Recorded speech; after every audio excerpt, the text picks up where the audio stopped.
في تمام الساعة 3 فجرا كان العالم نائما، لكن الشرق الأوسط كان على وشك الاستيقاظ على عاصفة لم يعرف لها مثيل.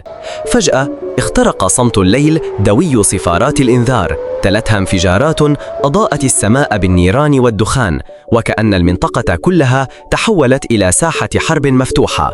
الضربات الأمريكية كانت مركزة ودقيقة، أصابت قواعد عسكرية ومراكز قيادة استراتيجية داخل إسرائيل، مستهدفة مخازن أسلحة ومراكز اتصالات مرتبطة بالقوى الإيرانية. وكأن رسالة واحدة وصلت إلى الجميع: أي تحرك ضدنا لن يمر دون حساب. لكن الرد الإيراني لم يتأخر لحظة، حيث انطلقت عشرات الصواريخ البالستية نحو القواعد الأمريكية والإسرائيلية، بينما الطائرات المسيرة الإيرانية نفذت هجمات متزامنة على منشآت حيوية وخطوط نفطية ومحطات اتصالات. الحلفاء الإقليميون لإيران فتحوا جبهات جديدة، محولين المواجهة من صراع محدود إلى حرب إقليمية واسعة. والسماء اشتعلت بالصواريخ والدخان، والمدنيون عاشوا لحظات الرعب الأولى، وكأن العالم كله توقف للحظة. مع مرور نصف ساعة توسع نطاق الهجمات لتشمل عدة دول عربية بشكل مباشر. العراق: صواريخ باليستية أطلقت على قواعد أمريكية في بغداد وكرامة، وطائرات مسيرة ضربت مستودعات أسلحة وخطوط طاقة، والمدينة كانت على صفيح ساخن. السعودية: هجمات دقيقة على قواعد التحالف الأمريكي في جدة والظهران، بالإضافة إلى استهداف المنشآت النفطية وتوقف جزئي لإنتاج النفط ونقل الغاز.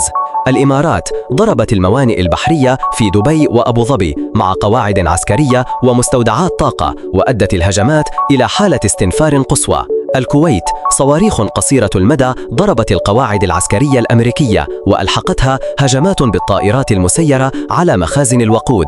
قطر: هجمات على المطارات العسكرية وقواعد التحالف، ما أدى إلى إخلاء المناطق الحيوية.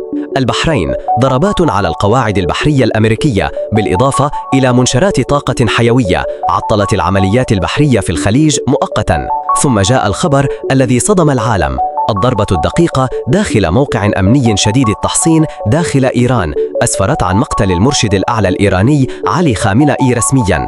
الصدمة اجتاحت المنطقة والعالم، وإيران أعلنت حالة الطوارئ القصوى، وانتشرت قوات الجيش والحرس الثوري في المدن الكبرى، فيما تعهدت القيادة الجديدة برد قاس على كل من يتحرك ضدها.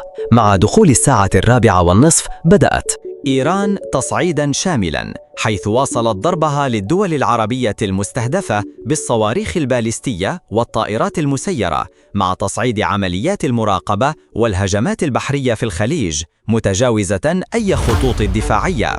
المدن الكبرى شهدت انفجارات متكررة، محاولات الدفاع الجوي لم تكن كافية لصد كل الصواريخ، والبنية التحتية تعرضت للدمار، خطوط النفط والطاقة والموانئ توقفت عن العمل.